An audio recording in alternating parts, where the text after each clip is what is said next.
As a real estate agent, we long for the day that we can start picking up listings in individual neighborhoods that we want to farm, that we would like to get business out of. But the journey to get to where homeowners are actually calling you, where you start to become a renowned agent in that subdivision, the train can derail at any moment if you miss key steps.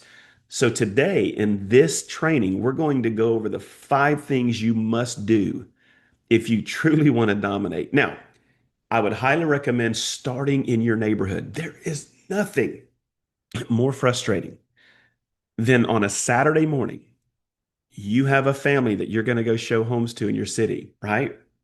And you get in your car at 9 o'clock and you make the journey to the first home and you show them 5 or 6 homes. 2 o'clock in the afternoon, 3 o'clock, you now are finished, hopefully on your way home to write an offer. And as you pull into your neighborhood and you come down your street, you notice several doors down from your front door is a brand new real estate sign coming soon for sale. And it's a different brokerage, a different agent. And you are fit to be tied. How dare they? Don't they know that I'm an agent? No, that's the problem. They don't know. Well, today, our 5 strategies, our 5 tips, it's going to solve that problem forever. There is no reason why people in your neighborhood don't know that you're an agent, and there's no reason they don't understand why you are the best choice for them to sell their home. And then once you master that, you can go out and over a process of time become the dominant agent in any neighborhood. Now, before I get to the tips, let me paint a picture, right? A lot of agents want to become dominant in a subdivision, but they miss a bunch of points to get there. They don't lay the foundation correctly, and then after a couple weeks or months, they're frustrated and they're like, oh, and they go to YouTube looking for a new strategy, right, to get listings or get guys. You don't have to do that. Now, I want you to imagine you wake up Saturday morning, Sunday morning, and you are craving a cake. You want a homemade cake. Well, just because you wake up and get a cup of coffee and think, I want a cake, it doesn't mysteriously appear in front of you, right? It's going to take steps to get to that bite. So you decide, I really want this cake. I want this cake tonight. So you get up, you go down to the grocery store. The first thing you have to do is you have to decide, which cake do I want? Because, oh my gosh, there's like 20 different flavors and styles. And ah, so you look over there and there's the coconut cake. And I don't like coconut. Then you look at another one and it's a pound cake. I don't want a pound cake. And you finally see the one you want. It's the white flour with the chocolate buttercream icing. That's the one. So you go ahead and get your ingredients. You get the box to mix. You get the chocolate buttercream icing. You get the eggs. You make sure you have the oil. You get everything you need, right? Now it's 12 o'clock. You get home, grab a quick bite of lunch, and you proceed to now open up the box, look at the instructions. Trying to do this without looking at the instructions is absolutely asinine. And you follow those instructions to a T, and suddenly you have this liquefied cake batter. You then get the pan out. Again, follow the instructions because if you miss this, that cake is going to stick and it's going to be ruined. So as long as you're following the instructions, it's starting to work, right? It's now 1 o'clock. Oven's turned on. I mean, imagine putting the cake in the oven and you never turned it on. It's kind of like what a lot of agents do when they think of farming, dominating a neighborhood. They just don't turn the oven on. So they put the cake batter in the oven. It starts to smell amazing. It's now 2 o'clock. We started this process at 9 o'clock in the morning. Cake is now ready to come out. The timer goes off. You then set it on the counter because you have to wait before you ice it or it will be ruined. Another hour goes by. It's almost there. Another 30 minutes, an hour and a half later, the cake is cool. You then take it out of the pan. You take that chocolate buttercream icing, you getting hungry, and you glaze that cake. Then you grab that absolutely amazing glass bowl. You set it up, you put the cake on it, you cover it with the glass lid, and you look at that cake for the rest of the day. Finally, it's time for dinner. Y'all have your dinner, and you grab the cake, you slice that first piece, you put it in front of you, and you take that first bite, and it's like exactly what I wanted. That is the perfect illustration on how to farm and dominate any neighborhood. It starts with a desire. Then it starts with a plan.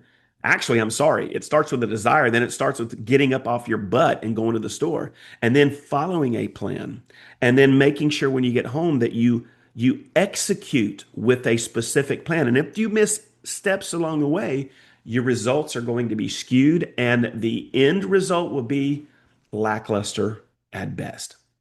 So, guys, when we go through these tips, understand there is a process you have to go through. But once you have this process down, oh my goodness, the rewards, evergreen, will change your business. All right, are we ready? Let's start. The 5 steps that you need to do in order to be the top realtor in any neighborhood. Now, let's just be real. Every neighborhood has a realtor that lives in it. And the funny thing about it is, most agents in their own neighborhood aren't farming their own neighborhood, right? Asinine, but it's true. How about you? Are you farming the right way your neighborhood, right? Now, there are some neighborhoods that have signs everywhere, their name in every conversation. And you can't figure out how those agents locked it down. So we need to learn from what they're doing. Now, here's the truth, guys. It's not luck. It's because they've been around long enough to know that there is a system that needs to be implemented and followed consistently. Now, in this video, we're going to give you the 5 steps to not only dominate your neighborhood, but any neighborhood that you choose. Now, this is the same framework I use inside my Geo Unlimited program, but today I'm going to break it down so you can start using it right away. Now, first step. This one's going to sound a little cross-grained for some of you, but I'm okay with that. It's just good business. Brand yourself, not your broker. That doesn't mean that you don't comply with all the available laws in your state, with your broker, with your MLS rules. You have to be compliant. But when it comes to branding, this is where agents fail. They brand the brokerage. Now, the only time that I would cross brand myself and my brokerage is if my brokerage in my geo farm is well known and well respected. Then I would allow the juice from their name to flow down to my branding, but I would still make my brand equal to or higher in that instance. Guys, let's just be real. Homeowners don't hire logos primarily. They hire you. They hire agents. They hire people. Most agents will hide behind their brokerage. Big mistake. What sellers really want to know, who are you? Why should I trust you? So build your brand around you. Think realtor and I'm a realtor and a data nerd, right? I use the data to help get you the highest possible price. Oh, I'm a realtor and a foodie. I use my videos on food in the local area to attract people looking to come down to relocate. And those are some of the best buyers for the properties that we list. What about, hey, I'm not only a realtor, I'm a parent and I know all about the schools. Now, these are very generic, but it makes the point. Understand that people are buying into you.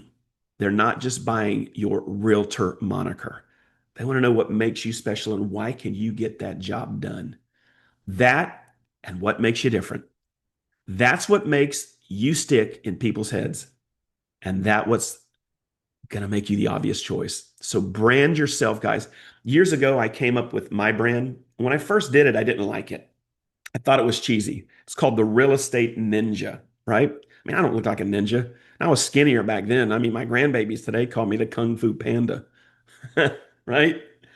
And I remember the first time I sent an email to my title company, I was very close to the title agent there in terms of working with this person for years.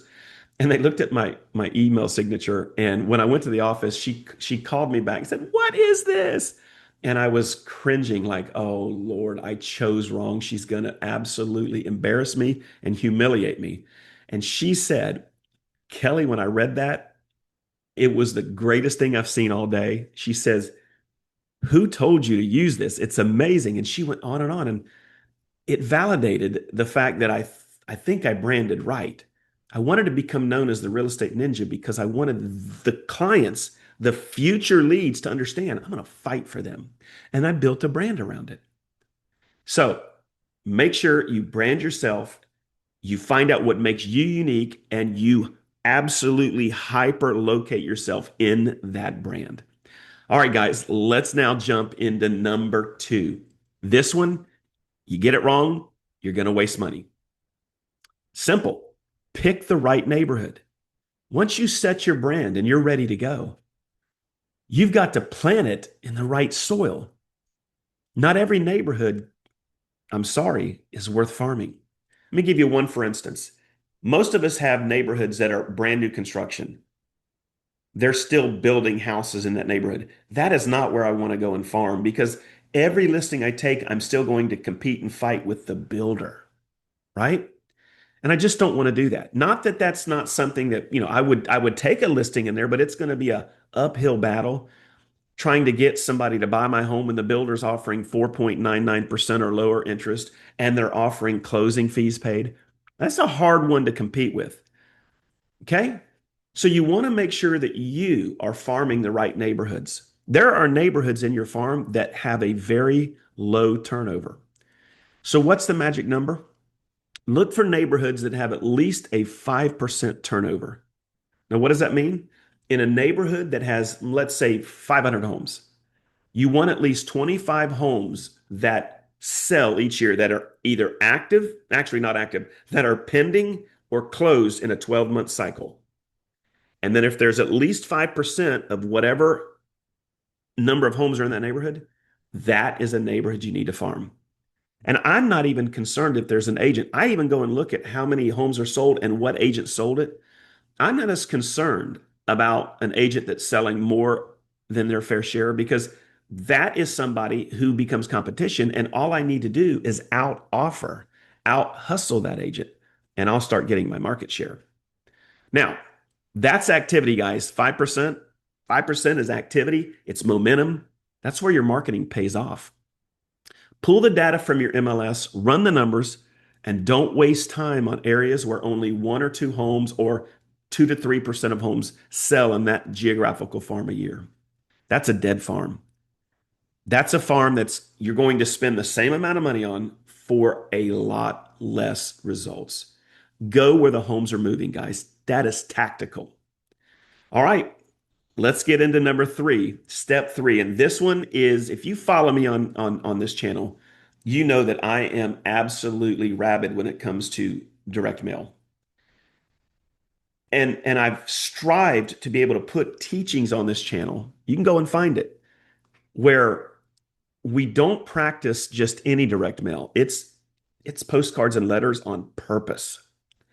It's not the traditional stuff, right? It's stuff that's pattern interrupting. It's throwing offers out.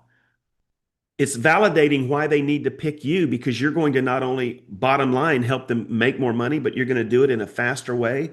And you've got all these benefits that you offer, right? You've got to have all of that ready to go. You can't just farm a neighborhood, like get steps one and two right. And then you come here to three and you send a card and all it says is scan the code for your home value.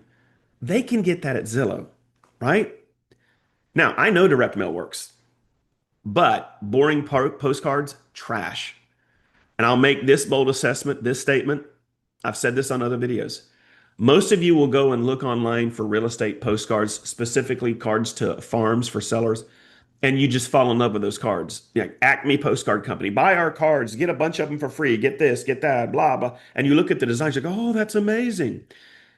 Dirty little secret, in my humble opinion, those companies actually create those cards. They create them for you, the realtor, not for the consumer.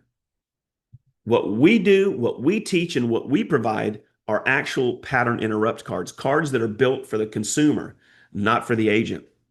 Thus, conversions are higher. Now, if you're going to operate to dominate a neighborhood, every card needs a trackable QR code that drives them to a video funnel. We teach this in our Geo Unlimited. Picture this. Seller gets one of your pattern interrupt cards and they scan the QR code to get your offer. They then go to your video landing page. They watch you break down their market update, your offer, your strategies, what makes you unique. Remember point number one.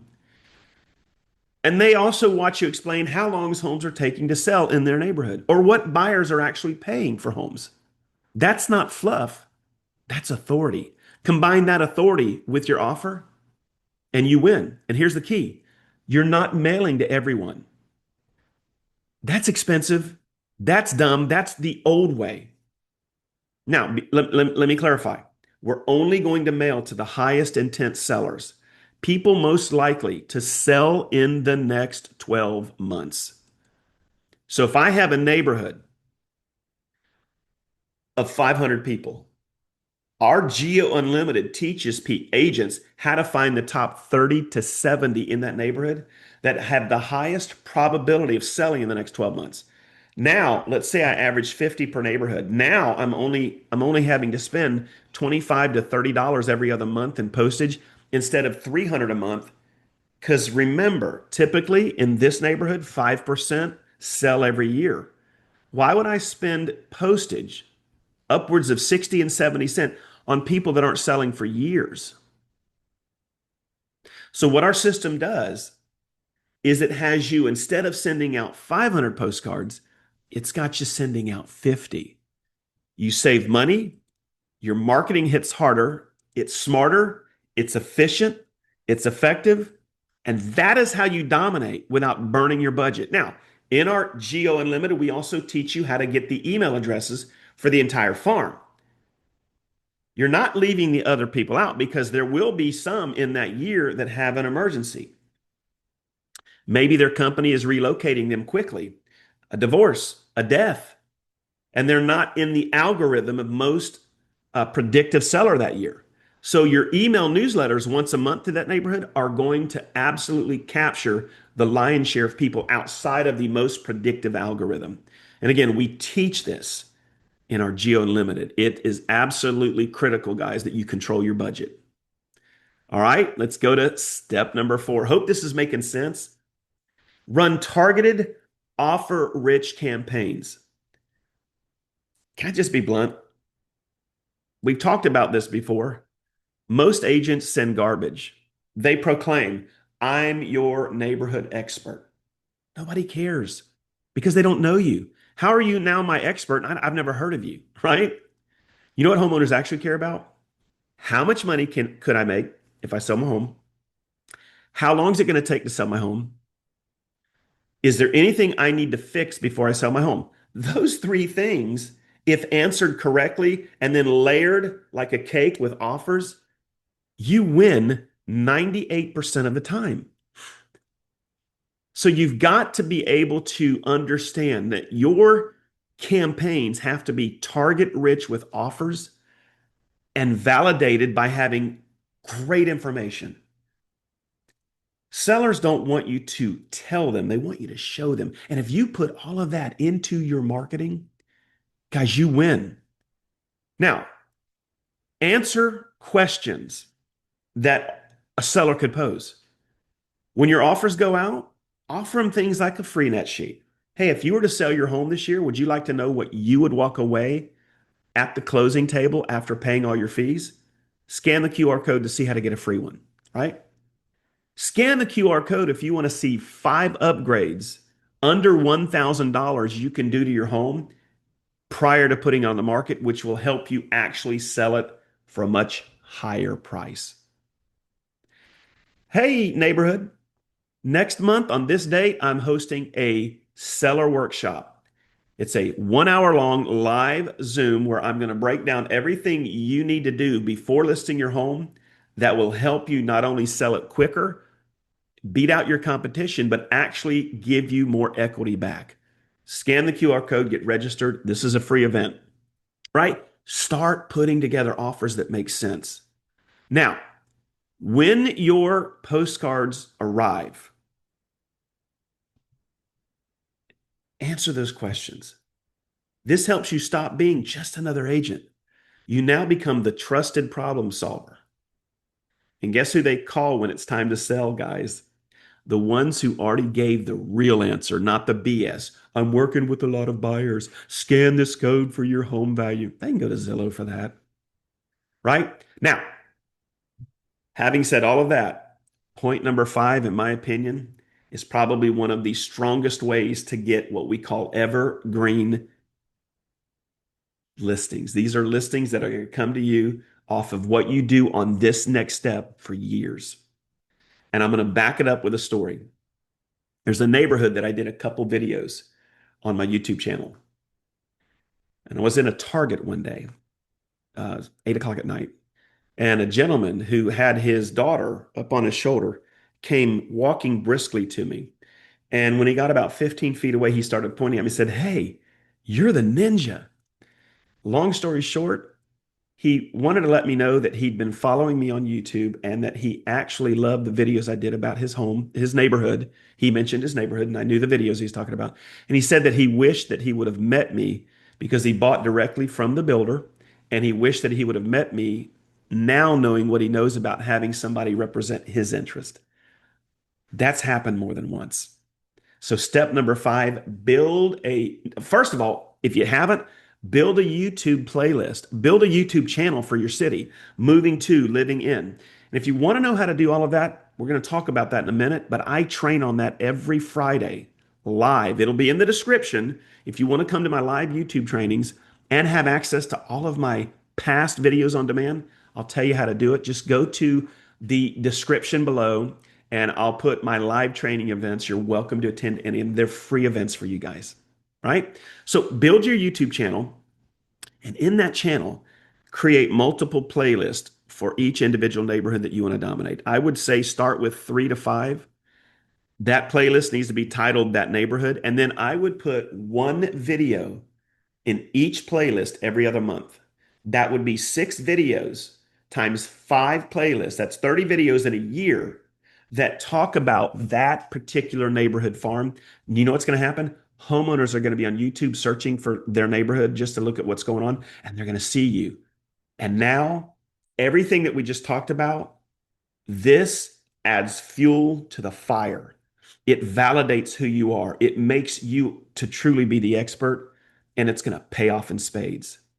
Now, this is the long game. This is not something you're going to just grab listings in the next 3 to 4 months. This is long game. This is a 1 year process. But if you do this right, you're baking the cake right.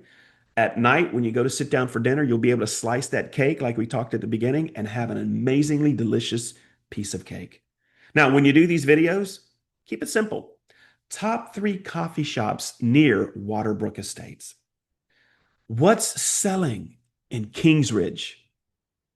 Pros and cons of living in Lakeview Point, right? Why is this important? Because it's YouTube. Google owns YouTube. Google loves video results. If your videos are done proper and no other agent is doing videos specific to neighborhoods, content with titled to the neighborhood, they are probably going to go to YouTube and type in their subdivision. And guess what? Your video is going to be at the top, right? It's going to happen if you do it right.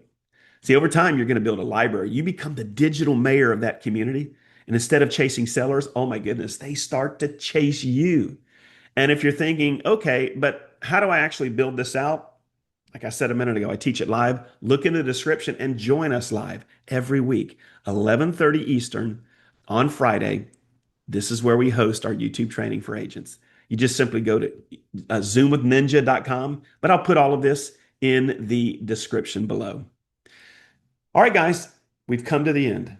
What did you think? Simple, right? It just takes commitment. It takes strategy. You need to implement these in order.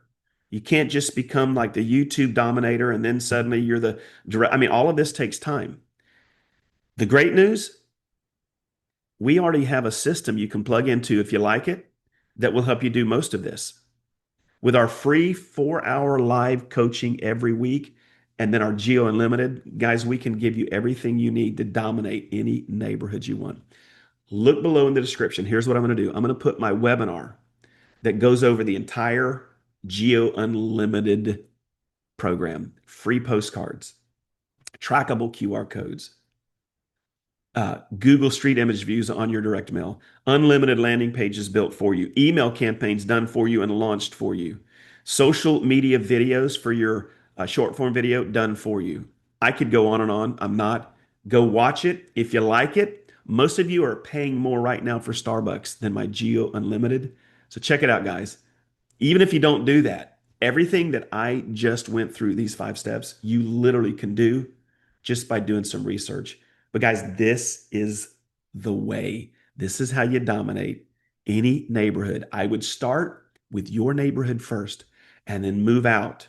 The goal for you at the end of the next 12 months is to become dominant, or at least start the process to becoming dominant in 5 neighborhoods. You want to do 10, 15, 20 deals a year? This is the way. All right. We've come to the end. Guys, tell me what you think. Comment below. I'd love to hear what you think about this one. If you haven't, you know what to do. Subscribe, hit the bell, stay with us on the journey. If you want access to our free live training, all of that will be in description. Go watch the Geo Unlimited webinar. That link will be below. And my email and contact information. If you want to chat with me about this topic, if you want more information on Geo Unlimited, just get on my calendar, guys. You'll be dealing with me and talking with me. All right, that's it.